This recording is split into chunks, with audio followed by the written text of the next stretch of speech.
I remember when I used to go to the zoo, I always felt there were certain animals that weren't getting a look in, really, that no one was particularly interested in. The tapir. Exactly. We were going straight to the snakes we were interested in. Yeah. Birds. I don't remember being particularly interested in birds. Big cats, although it's a bit depressing.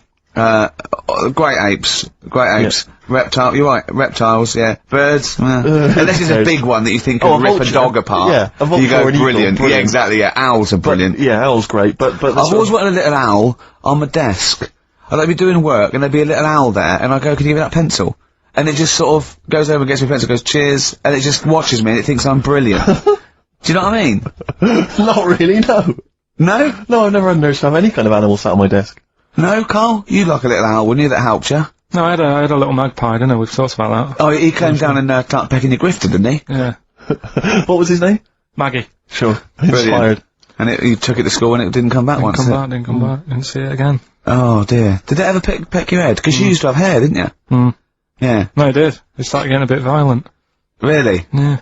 Was it becoming sort of age when adolescents probably sexual frustrations thought, you know, because I think magpies go for shiny objects, don't they? And you were probably sort of, probably losing it a little bit then in the front, and so when the sun was out... There's a bit of a sheen on the front. They saw a glare and thought, I'll have that. Yeah. What is that? That's brilliant. Yeah. Or as it was sort of pecking away, it mistook it for a tree. Yeah, because of the noise. Because of the noise. Yeah, the hollow sound. I squeezed his head, yesterday. We should just point out, if you're a new listener to, I mean, when I realised that one of, Ricky's many sexual peccadillos, I'm assuming it's a sexual thing, I can't justify it any other way, is to just squeeze Carl's head. Yeah. Front-wise, sidewise. I don't know what it is. I don't know if it's sexual or, you know, like when you've got a little kitten, you want to squeeze his little face. Do you know what I mean? Do you know what I mean by that, Carl? Yeah, I said that before, squeeze a little head. Yeah, exactly, and I feel that with you, because it's sort of like, he gives so much. Look at Carl's face, he gives so much. It is like he can understand what we're saying. Yeah. And that's what the connection is, I think, between me and Carl and other animals. It's like he can understand what we're saying. But I squeezed it yesterday, and Carl went, I definitely heard something crack. Yeah. Because I'm trying to see how hard I can squeeze it. Yeah, I think that was you just thinking, Carl. To be fair. I think the cogs just started to... No, I mean, I think there is a danger, because I think there is a danger that you could squeeze it too much. Yeah, I know. He did a good deed today, the other day, didn't you? Oh. Was it? Yeah. What were you up to? You were just, you were talking about, like, you know, being hassled in the street and stuff. And, I get hassled a lot by the homeless. Don't we all? You should go home to sleep. Yeah. I'm here, mate. But no, I do treat them a lot. You know. You treat them. I love that. You had a good day? Yeah. You been good? Yeah. There you go. That's 50p. Suzanne does the, Save the Children thing. You were talking about, you know, charities hassling you all the time. She does that. And I sort of say, well, you do that. I'll look after You'll take care of the homeless. I'll take care of the odd tramp round where I live. And how do you treat them? Loads of different ways. 50p I might give them. Yeah. Or I might, you know, they'll sort of say, oh, have you got any money? I'll say, what for? And they'll go, I'm really thirsty. So I'll go, well, hang on a minute, and I nip and get them a little Diet Coke. Sure, Diet Coke? Yeah, they want to watch their weight. Yeah, yeah. They're going full fat. Oh, what an insult. Yeah, exactly. To a man like me. Yeah. Yeah. I'd rather treat them than... Because a lot of people spend money on, you know, problems abroad and stuff. Right. Oh, I just think, you know... Yeah, famine relief. I'm just saying. Oh, God. Like what? What do you mean? Like, famine relief? Well, you do get sick of it, don't you? You know what I mean? It's that... You get sick of it. No, I'm just saying. Wait. Go on. I'm just... I know, just let whatever you do now, Steve, don't interrupt, because I'm scared, but I just think it's worth it. There's so many issues. There's freedom of speech, there's we're not responsible, there's he'll get away with it because he's a buffoon, and it is entertaining. Exactly. So, go on. All I'm saying is, you're saying, you know, who do I give me money to? Is it, you know, little, you know, sick kids or whatever, or is it old people or whatever? HMV. That's what gives his money to. They get a lot of it, yeah. Yeah. And for me, I just get sick of, you know, problems abroad. It's like, what do you do? What do you do with famine and that? What are you meant to do? How can you solve it? It's gone on for years. Yeah. And it just keeps going. We keep giving them money, they keep spending it.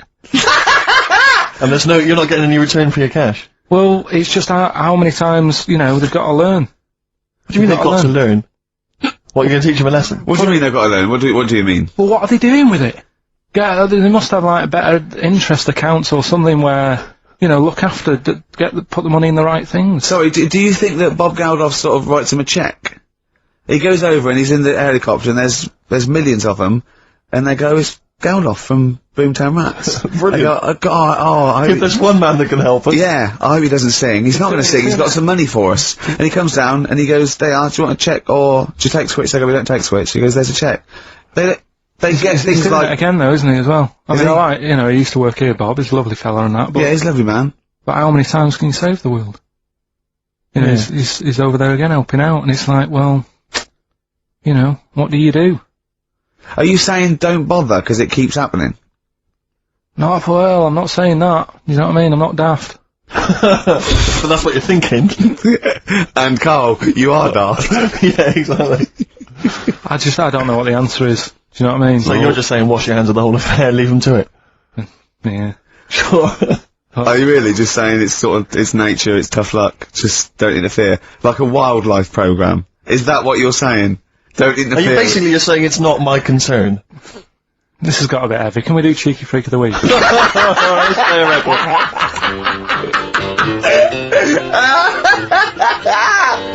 Oh, God! My Hey Hey Out of the Blue from the album Rust Never Sleeps by Neil Young. Such a brilliant song. Oh, he's a great musician. He's amazing. Yeah. He's incredible.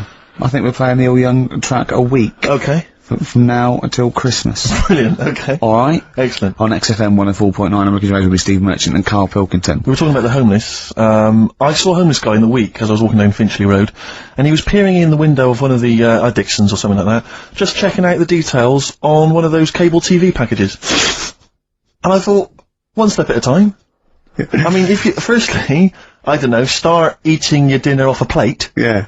And then work your way up to, you know, a house, a home, a widescreen TV, a roof, digital television.